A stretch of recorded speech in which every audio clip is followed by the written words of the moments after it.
That's why that's where I get confused kasi J9 ang precondition diyan is that dapat 2-star rank ka.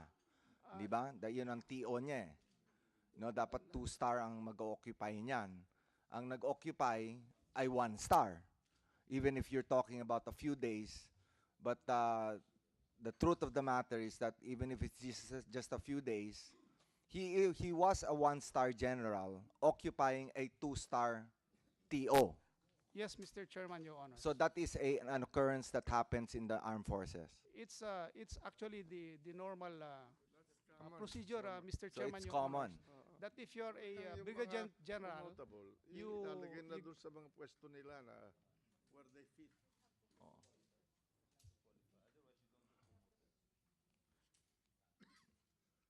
you get you only get the rank if you occupy the position, Mr. Chairman, Your Honors.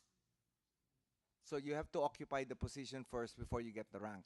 Yes, Mr. Chairman, Your So Honors. when he was selected to occupy the position, it was already a done deal that he was going to be 2-star. So ibig sabihin, dun sa mga selection, yung mga generals that are, let's say, vying for that promotion, ibig sabihin, kasi na pwesto na siya dun sa J9, ibig sabihin, yung pag pinipilian na yung generals, tapos na yon.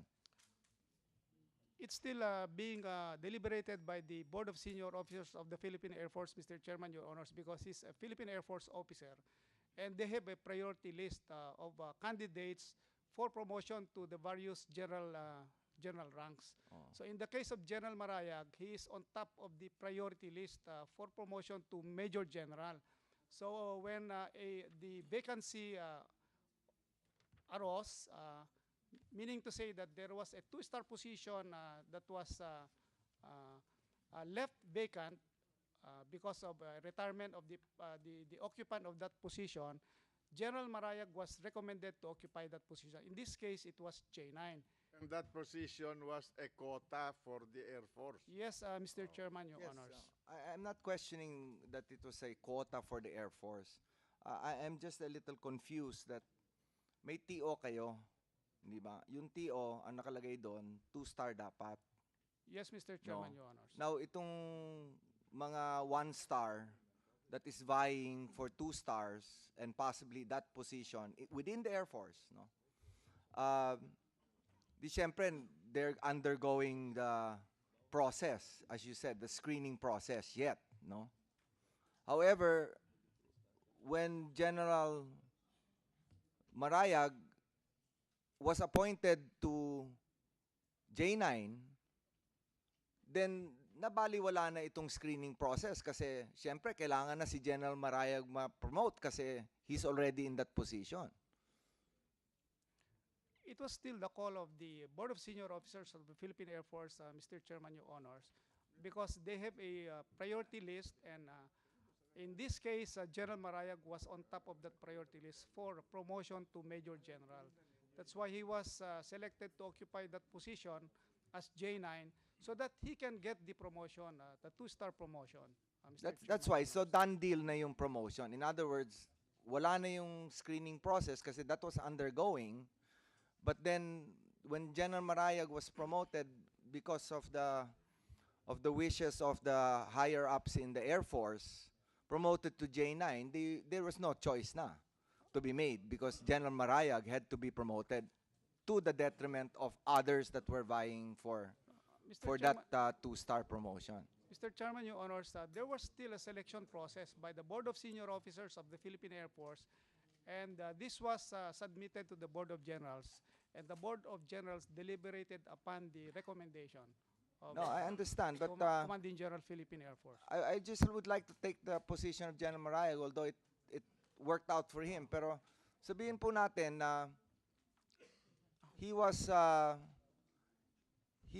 appointed to J9, a 2-star position. I think if I may butt in because this is delaying us, no. Actually, it is the judgment call of the board of the Air Force to determine who should be promoted among their promotable officers. And I suppose that since Marayag was the most qualified to be promoted to Major General, he was projected to that position, even if he was only a Brigadier General. That's the judgment of the organization. No, I understand po, And then Mr. he Senate goes through the President. process of being evaluated by the Board of Generals while he was holding that position. Yes.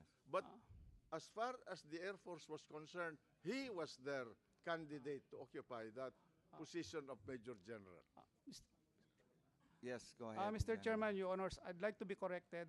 General Marayag was designated as J9 effective 1 June, not July, 1 June 2011, Mr. And he Chairman, was Your Honors. promoted to, He was promoted to Major Two-star. General effective 5 July 2011. so there was a month gap.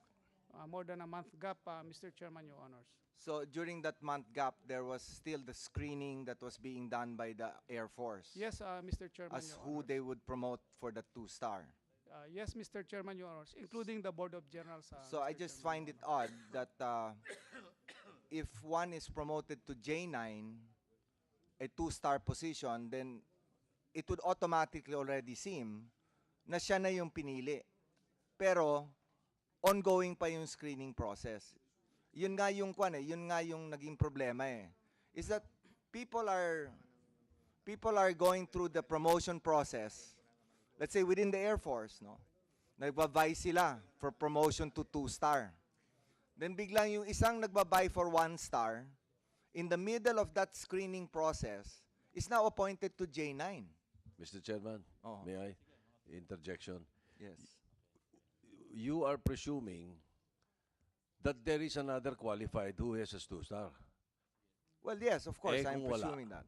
Well, again, That's the point. Usually kung meron, yun ang i-appoint eh. Siguro but wala. I am not Kaya yun ang- I'm not getting that hindi wala. answer.